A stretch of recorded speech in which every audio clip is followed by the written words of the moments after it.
Hech qachon pastkash insonlar bilan bahslashmang. Chunki yaxshi gap ta'sir qilmaydi. To'g'ri gapni qabul qilishmaydi.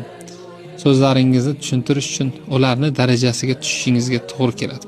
U maydonda esa ular sizdan ancha tajribaliroq.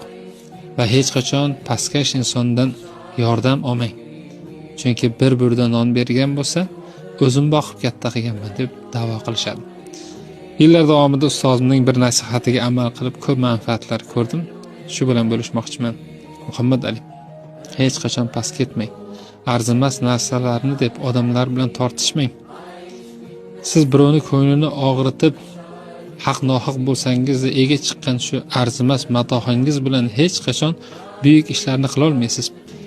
Lekin saqlab qolgan himmatingiz va vijdoningiz oldidagi yorug' yuzingiz bilan buyuk maqsadlarni amalga oshirasiz.